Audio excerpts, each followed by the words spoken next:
Last episode, you found the just right learning rate, 3 times 10 to the minus 4, the one that slid the loss down clean, while too big blew up magenta and too small barely crawled.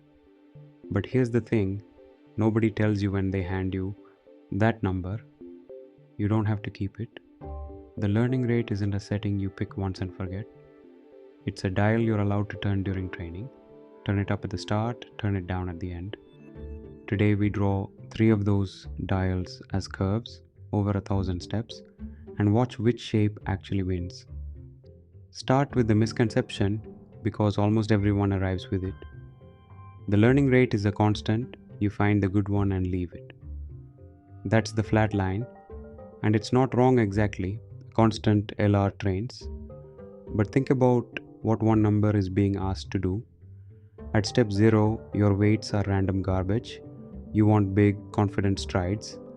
At step 900, you're tiptoeing around a minimum. One big stride and you bounce out. A constant LR is a single stride length used for both. Too timid early, too reckless late. The good LR from last episode is a compromise, and a schedule is what you get when you refuse to compromise. So the first dial is warm up, and it busts a sharp little myth. Just start at your target LR. Why waste steps ramping up? Here's why. On step 1, the Adam moment estimates are empty. The optimizer has seen no gradients yet, so its sense of scale is garbage. Hit it with full LR, and that first noisy gradient can throw the weights somewhere stupid you spend 100 steps climbing back from. Warm up is a linear ramp, 0 up to your target over say the first 500 steps, that lets the optimizer's running averages fill in before you trust them. It's not wasted time. It's not stepping on the gas before the engine's warm. Second dial, step decay, the staircase. Misconception here is subtle. If smaller LR is better late, just decay smoothly the whole way. Sometimes, but step decay says something different and useful. Hold steady, then drop hard. You keep a high LR while it's still making progress, and then at a chosen step, you cut it by 10 times all at once. 3m-4 becomes 3m-5 at step 600. Why the cliff? Because a sudden 10 times smaller stride lets the optimizer settle into a finer groove the larger stride kept skating over. You'll literally see the loss curve take a second dive right at the drop. It's crude, it's a hard-coded number, and it works shockingly often. Third dial, and the one most modern training runs reach for cosine decay. The misconception it kills. Decay should be linear, a straight line down to 0. Cosine says no, spend a long time high, then ease off, then crawl the last stretch. It's a half cosine, flattish at the top, steepest in the middle, flattening again as it kisses 0. The shape matters. Early on you want to keep exploring at a high LR. Only near the end do you want those tiny careful final adjustments. A straight line spends too long at medium LR, neither boldly exploring nor delicately settling. The coziness gentle landing is the whole point. Now the combo that's basically the default recipe in 2026, warm up then cosine. Ramp linearly up to your target over the first 500 steps, then immediately hand off to a cosine that decays the rest of the way to 0 by step 1000, one curve, 2 phases, no flat middle. The misconception worth naming, warm up and decay are separate tricks you bolt on. They're not, they're two halves of one shape. Up the ramp, over the top, down the cosine. If you've read a modern training config and seen warm up steps next to cosine, this is the picture behind those two lines. Here's the trap that catches people who finally believe in schedules. Longer schedule, smaller final LR, always better, right? No, a schedule is tied to a budget. Cosine decaying to 0 at step 1000 is correct if you train for 1000 steps. Set the same cosine, then stop at step 600, and you've quit while the LR was still high. You never got the careful final crawl, you just stopped mid-stride. Decay to 0 at the wrong horizon is worse than a constant.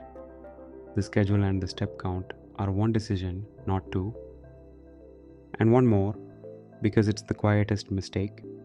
The schedule fixes a bad base LR. It doesn't. Every curve today peaks at 3a-4, the good LR, and decays from it. Warm-up ramps up to it. Cosine decays from it. Step decay holds at it, then drops below. The schedule shapes the neighborhood of a good number. Point the same shapes at 1.0. Last episode's diverging LR. And warm-up just delays the blow-up. Cosine just blows up a little less. Find the good base first, then schedule around it. Open and schedules.py. No training loop today. We're not minimizing anything. We're drawing the dials. 3 pure functions, each takes a step number and returns a learning rate, plus a fourth, that's the warm-up into cosine combo. We sweep all of them across 1,000 steps, print the values at the knees, and the figure is literally the 3 curves. This is the rare file where the output is the hyperparameter, not the result of one. Top of the file, the frozen constants, and these come straight from the Bible, not from my head. Base layer 3a4, the good default. Floor LR 3a5, exactly 10 times smaller. That's the step decay target. Total steps 1000 our budget. Warm up 500 the ramp length. Drop at over 600 where the staircase falls. Every knee in the figure is one of these 5 numbers, nothing is eyeballed. First function, constant, the flat line, and yes, it's a one-liner that ignores its argument and returns baselar. It's here on purpose. It's the baseline you measure the others against, the literal shape of last episode's advice. Boring is the point. Warm-up linear, ramp from 0 to base LR across the first warm-up steps, then hold flat at base LR forever after. The body is 1 min, base LR min 1 bow, step warm-up. At step 0 it's 0, at step 250 it's half, at step 500 it's exactly base LR and pins there. That's the whole ramp, no magic, just a clamped ratio.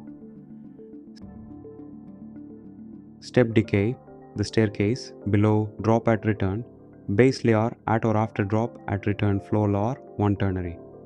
The discontinuity is the feature, not a bug. That vertical cliff at step 600 is exactly the cut it by 10 times all at once we talked about. Print the value on both sides of the drop and you will see 3.0e04 flip straight to 3.005. Cosine. The half cosine from base LR down to 0 across all total steps. The formula is the one you'll memorize. 0.5 base LR, 1 plus cos pi step, total steps. At step 0, cosine of 0 is 1, so you get full base LR. At step 1000, cosine of pi is minus 1. The bracket is 0 and the LR is exactly 0. Halfway at step 500, it's base LR 2. That's the gentle at both ends shape doing its job. Warm-up cosine, the default recipe, and it's just the two stitched together. If step warm-up, you're on the linear ramp. Otherwise, you're on a cosine that runs over the remaining steps, from warm-up to total steps. Note the cosine's clock restarts at the end of warm-up. It decays over the 500 steps after the ramp, not the full 1000. Get that off by 1 wrong and your LR doesn't reach 0 at the budget. The sweep at the bottom, a plain loop over range, total steps plus 1, collecting each schedule's value into a list, then printing the 4 readings that matter. Step 0, step 500, step 600, step 1000. Those 4 rows are the knees, and they're what the terminal shows. The lists go straight into the figure as the 4 curves. No solver, no gradients, no randomness. Same input, same picture every run. So that's the dial you didn't know you were allowed to turn. Not what learning rate, but what shape. Warm up to earn the optimizer's trust. Hold high while it pays. Then cosine your way down to a soft landing, tied to a budget you committed to upfront. We've now got the step size and its schedule, but every dial today assume the lost surface underneath is a nice bowl you're descending into. It isn't. Next episode we go down into the landscape itself. and find out that the thing stalling your training usually isn't a trap at the bottom, it's a saddle.